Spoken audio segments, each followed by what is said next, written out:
and basically it says men are not obsessed with women like they used to be. Y'all don't find that kind of weird? And to be honest, no, I don't find that kind of weird. Because what exactly is there for men to be obsessed with in today's world? Women have left no room for imagination, none whatsoever. It's like your sense of entitlement is out of control. Your expectations are unrealistic. Y'all walk around showing your bodies half dressed, half exposed 24/7, out smoking, drinking, partying 24/7, on the scene 24/7. A lot of y'all are not even coming with nothing to the table because you're too busy with your hand out trying to see what man got the next bag so he could sponsor your lifestyle to make you look like you're living a lifestyle to post on the internet. It's like a lot of y'all don't have common sense. A lot of y'all don't know how to hold a conversation. A lot of y'all don't have no originality about yourselves. Everybody is getting the same body. Everybody is getting the same hairstyle. Everybody looks the exact same. And it's like, y'all get that confused. Oh, well, men like that. No, men will that. But men are not wiping that and they're not cuffing that. And I think y'all are starting to realize that. And then the first thing y'all want to say is, oh, well, they're sassy. No, they're not. They're just tired of what you guys are presenting. And if y'all are here to give them free pussy, free looks, and free everything they ain't got to work for, why would they? But they're never going to take you serious. So it seems to me like a lot of y'all are now starting to realize that you're either losing value or have lost value from chasing attention. And now that's something that y'all got to deal with, and y'all can't face that fact. I'll start off by saying this. I love the message. The messenger, this woman with tattoos on her hand and the baby hairs, I can't. It is what it is. You know, she said what she said. Where we at now, ladies? I think everything she said was facts. I ain't really got too much pushback. I think it's the same argument that I have. I've never had a problem with a man being a gentleman towards me, ever. So I don't know about this world of men being disrespectful towards me. And I think it goes into the conversation that she was having. I don't think anybody, if anybody argues about what that woman just said, I think they just are deflecting and lying because you half naked, you know. I think one piece that we forget, I know we got 20 seconds. When men were gentlemen, when the whole era of gentlemen was around, look at their counterpart. Look at how women were dressing when the whole era of gentlemen was out and about. How they gonna be gentlemen to 304s or women who just dress all wild and nasty? Amen. Women who drinking and smoking every day. You can't be a gentleman to somebody talking like this and all of that and chopping gum.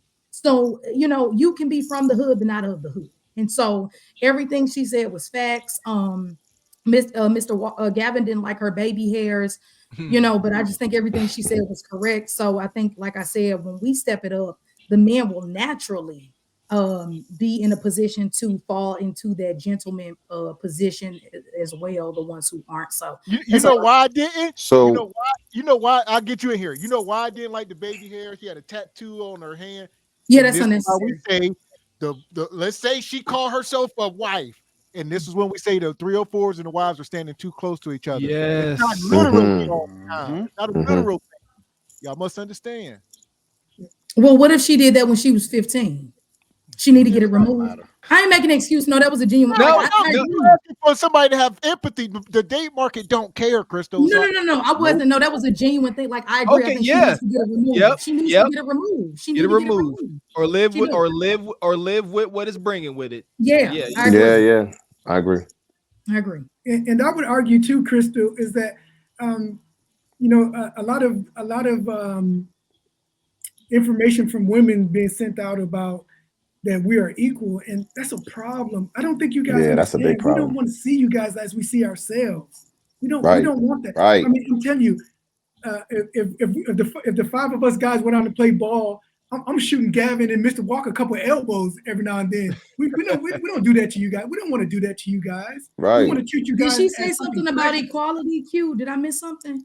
That's the most common thing that's been said about women, that they're trying to be equal to, or equal pay, or everything got to be equal. We're not partners. There's no such thing as partners in marriage. There's husband and then there's a wife. There's a husband and then there's a wife. There's no partners. You know who I got partners with? Mr. Gavin, Mr. X, Jordan, Gihanna. Those are my partners, because those are people that I'm gonna do business with on an equal level, because he's a man and I'm a man. But as far as dealing with my wife is not my partner. That is my kindred, supposed to be my kindred spirit. That's supposed to be the person that brings me peace, and I give her protection. I give her the love that she wants, and she gives me the same. I'm not looking at her as my partner, because the day I think that she's my partner is the day that I'm gonna look at her as a business partner, literally. Like, this is my shit and this is your shit, and that's not how that works. Real Leo, I think that we're also confusing things too. I think it's a total difference when it's like work equality, right? And it's like we're literally doing the same hours, the same work. I'm doing the same percentage of, I think that's different. Work equality is different from but they bring it home sometimes too, Chris.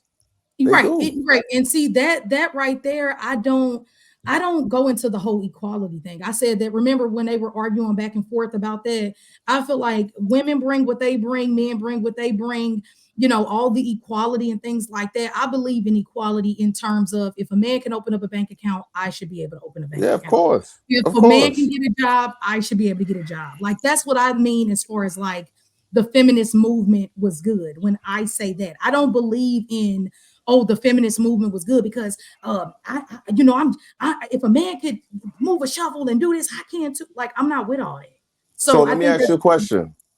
If me, and this is hypothetically speaking, by the way, let me put that out there. If me and you got together and we're both working, and I say to you, listen, we need somebody to be home with the children, and you're making a great freaking salary at your job, like, it's awesome. But I got a salary too, and I'm holding it down, and I can make sure I hold us down. And I say to you, Chris, we got kids. I don't want, like, we dropping them off to the daycare center. Who knows what they're learning over there? Who knows I want you to be home. Are you going to be willing to give up that job that you make great money at? But because, because some women, they want to feel like, I could hold my own. But if I'm telling you don't got to worry about holding your own, I could hold you down. Are you willing to accept that? I'm definitely willing to accept that. I believe that the children and the home definitely comes first. With that being said, all right, we have to make sure that we have a home. We got to make sure that we ain't struggling. But you heard what I said, though, right in the beginning.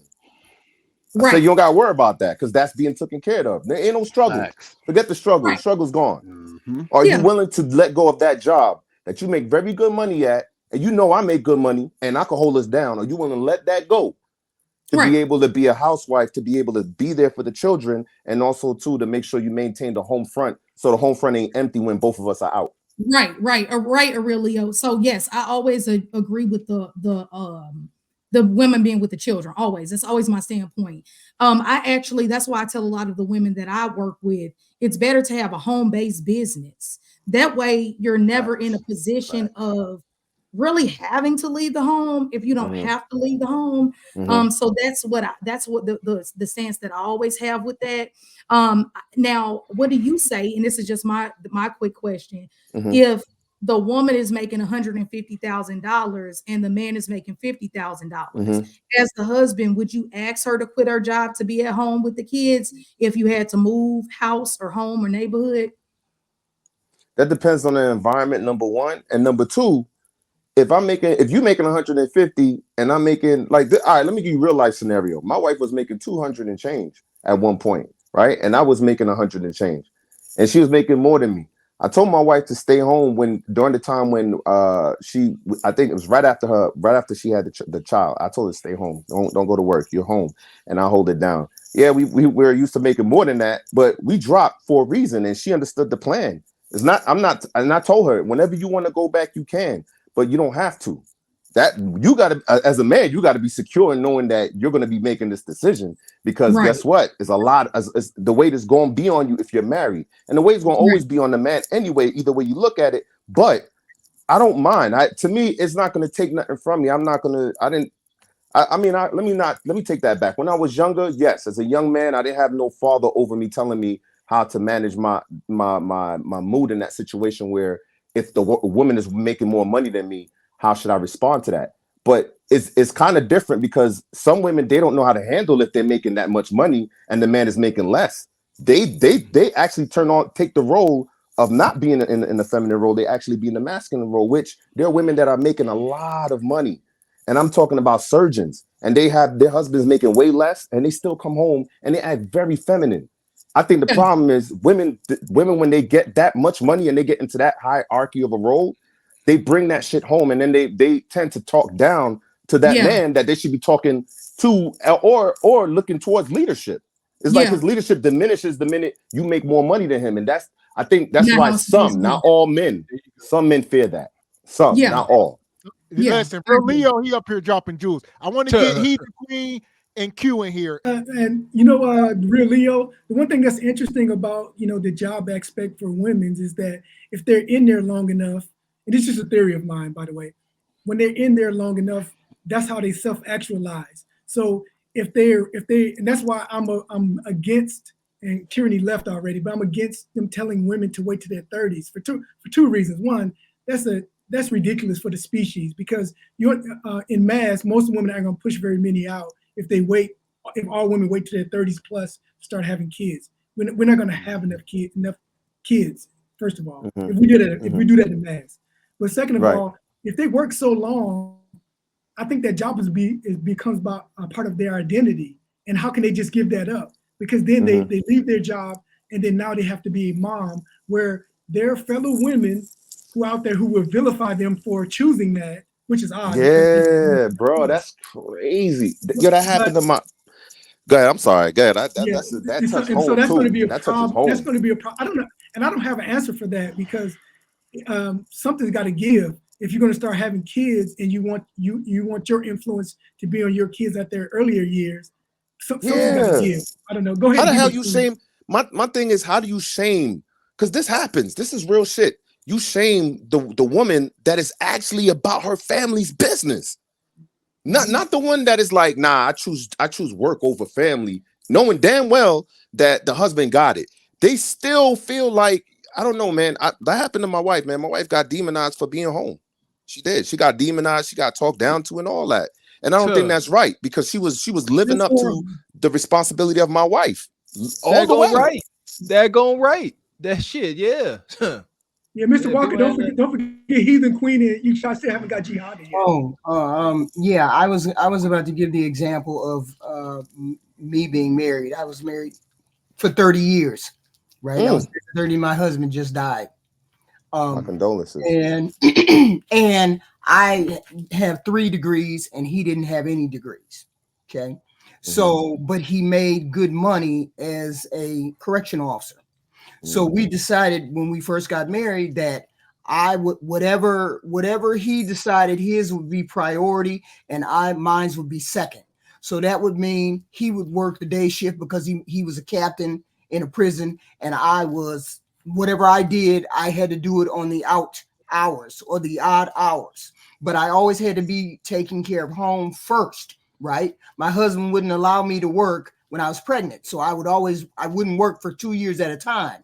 So even though I had degrees, I still was the primary caretaker. So I put family first before my job or anything else. I mean, I could have made 3 times what he made, but we decided as a couple when I first got married that priority of children would be mine.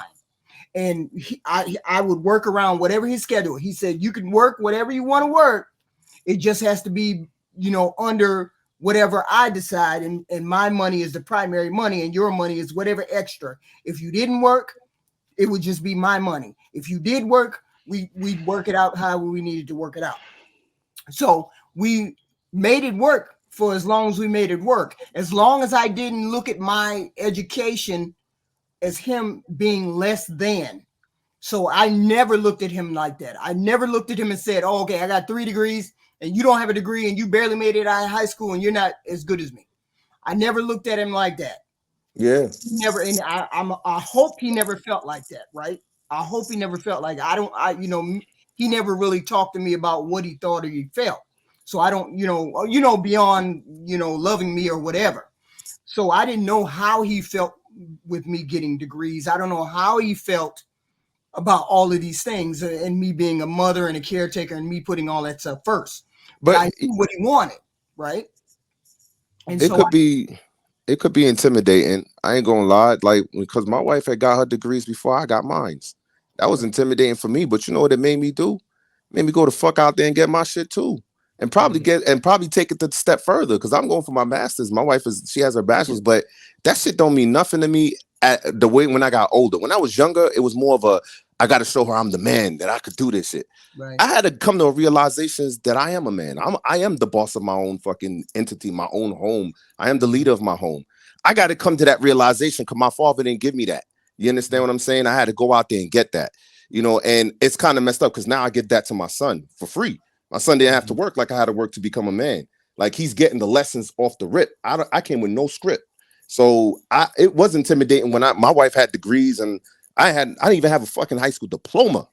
You know what I'm saying? So that's amazing, Aurelio. That's crazy. Amazing. So the depression, all that sets in on men when you're on that level. But I say this to any brother out there, and I'm just gonna stop and land my fucking plane. If you are going through anything of that nature, and you feel like depression is hitting you, man, don't let it take over, bro. Because it's us in the Black community, we've been so short on a lot of shit, and and our parents, unfortunately, they weren't taught that much either. So it's like a continuous cycle. And if you can find a way to break the fuck out of that cycle, break the fuck out of that cycle. Don't have no excuses, man. Because at the end of the day, nobody cares. You're the only one that got to care for you. You understand? That right there is the beginning of the rest of your life. And that goes out to Jordan Smith because he's doing an awesome job, and other brothers like him too. You know, y'all got to get it from the mud. But at the same time, don't give up, bro, because that discipline that you got is going to attract the right woman, bro. I promise you, bro. I promise you that.